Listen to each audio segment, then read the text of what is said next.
ಹೇ ನಮಸ್ಕಾರ ರೀ ಸಿನ್ನೂರ್ ಮಂದಿ 100 ಡೇಸ್ ಚಾಲೆಂಜ್ ನ 9ನೇ ವಿಡಿಯೋಗೆ ಸ್ವಾಗತ. ಒಂದು ಮ್ಯಾರೇಜ್ ಲೈವ್ ಪೇಂಟಿಂಗ್ ಮಾಡೋಕೆ ಆರ್ಡರ್ ಬಂದಿತ್ತು ನೋಡಿ. ಚೆನ್ನಾಗಿ ಪ್ಯಾಕಿಂಗ್ ಮಾಡಿ ಸೀದಾ ನಮ್ ಸಿನ್ನೂರ್ ಬಸ್ ಸ್ಟಾಂಡ್ ಗೆ ಬಂದೆ ನೋಡಿ. ನಮ್ ಟೈಮ್ ಎಷ್ಟು ಚೆನ್ನಾಗಿದೆ ಅಂದ್ರೆ ಇಲ್ಲಿಂದ ಸೀದಾ ನರೇಗಲ್ಗೆ ಬಸ್ ಸಿಕ್ತು ನೋಡಿ. ಅದೇನೋ ಗೊತ್ತಿಲ್ಲ, ಊರಿಗೆ ಹೋಗ್ಬೇಕಾದ್ರೆ ನಮ್ಮ ಹೋಗ್ತಾ ದಾರಿಯಲ್ಲಿ ನಮ್ ಶಾಪ್ ಕಾಣುತ್ತಲ್ವಾ, ನೋಡೋದೇ ಒಂಥರ ಮಜಾ ನೋಡಿ. ಅದು ಇಲ್ಲಿಂದ ನಾವು ತವರ್ಗೆರೆ ಬಂದ್ವಿ, ತವರ್ಗೆರೆಯಿಂದ ಕುಷ್ಟಗಿಗೆ ಬಂದ್ವಿ ನೋಡಿ. ಕುಷ್ಟಗಿಗೆ ಬಂದ ತಕ್ಷಣ ಹಸುವಾಗಿತ್ತು, ಮತ್ತೆ ಯಾಕಪ್ಪ ಇಲ್ಲೇ ನಾಷ್ಟ ಮಾಡೋಣ ಅಂತ ಪಾರ್ಸಲ್ ಕಟ್ಸ್ಕೊಂಡು ಬಸ್ಸಲ್ಲೇ ಊಟ ಮಾಡೋಣ ಅಂತ ಅಲ್ಲಿಂದ ನಾವು ಸೀದಾ ಹೊರಟಿದ್ದೆ ಗಜೇಂದ್ರಗಡಕ್ಕೆ. ಗಜೇಂದ್ರಗಡ ಅದು ಎಂಟ್ರಿ ಮಾಡಿದ ತಕ್ಷಣ ಅದೇನೋ ಗೊತ್ತಿಲ್ಲ, ಇಲ್ಲಿನ ಬೆಟ್ಟ ಗುಡ್ಡಗಳು ಪ್ರಕೃತಿ ಸೌಂದರ್ಯ ನೋಡಕ್ಕೆ ಒಂಥರ ಮಜಾ ನೋಡಿ.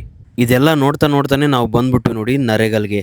ಇಲ್ಲಿ ಬಂದ ತಕ್ಷಣ ನಮ್ಮ ಕ್ಲೈಂಟ್ಸ್ ಒಬ್ರು ಕಾರ್ ತಗೊಂಡ್ ಬಂದಿದ್ರು ನೋಡಿ. ಅಲ್ಲಿಂದ ಸೀದಾ ನಾವು ಲೊಕೇಶನ್ಗೆ ಬಂದ್ವಿ ನೋಡಿ. ಲೊಕೇಶನ್ ಮಾತ್ರ ಅದ್ಭುತವಾಗಿತ್ತು. ಇಲ್ಲಂತೂ ಸುತ್ತ ಹೊಲದ ಹತ್ರನೇ ಮಠ ಇತ್ತು, ಮಠದಲ್ಲೇನೆ ಈ ಮದುವೆ ಮಾಡ್ತಾ ಇದ್ರು ನೋಡ್ರಿ. ನಮ್ಮ ವರ್ಕ್ ಕೂಡ ಸ್ಟಾರ್ಟ್ ಮಾಡಿದ್ವಿ. ಕ್ಲೈಂಟ್ಸ್ ಕೂಡ ತುಂಬಾನೇ ಎಮೋಷನಲ್ ಆದ್ರು. ಈ ವರ್ಕ್ ಯಾವ ರೀತಿ ಬಂದಿದೆ ಕಮೆಂಟ್ ಬಾಕ್ಸ್ ಗಳಲ್ಲಿ ತಿಳಿಸಿ. ನಮ್ಮ ಸ್ಕ್ರೀನ್ ಮೇಲೆ ಕಾಣ್ತಾ ಇರೋ ನಂಬರ್ ಕಾಂಟ್ಯಾಕ್ಟ್ ಮಾಡಿದ್ರೆ ನಿಮ್ಗೂ ಈ ತರ ಪೇಂಟಿಂಗ್ ಮಾಡಿ ಕೊಡ್ತೀವಿ. ಅದಾದ್ಮೇಲೆ ಊಟ ಮಾಡ್ಕೊಂಡು ನರೇಗಲಿಂದ ಸೀದಾ ನಮ್ಗೆ ತವರ್ಗೆರೆಗೆ ಬಸ್ ಸಿಕ್ತು ನೋಡಿ. ಬರ್ತಾ ದಾರಿಯಲ್ಲಿ ಕ್ಲೈಮೇಟ್ ಕೂಡ ತುಂಬಾನೇ ಚೇಂಜ್ ಆಗಿತ್ತು, ಮಳೆನೂ ಸ್ಟಾರ್ಟ್ ಆಗಿತ್ತು, ನೋಡೋಕ್ ಕೂಡ ಅದ್ಭುತವಾಗಿತ್ತು ನೋಡಿ. ನಮ್ದು ಇವತ್ತಿನ ಕಲೆಕ್ಷನ್ ಇಷ್ಟ ಆಗಿದೆ. ಮತ್ತೆ ಹೊಸ ವಿಡಿಯೋದಲ್ಲಿ ಸಿಗೋಣ. ಧನ್ಯವಾದಗಳು.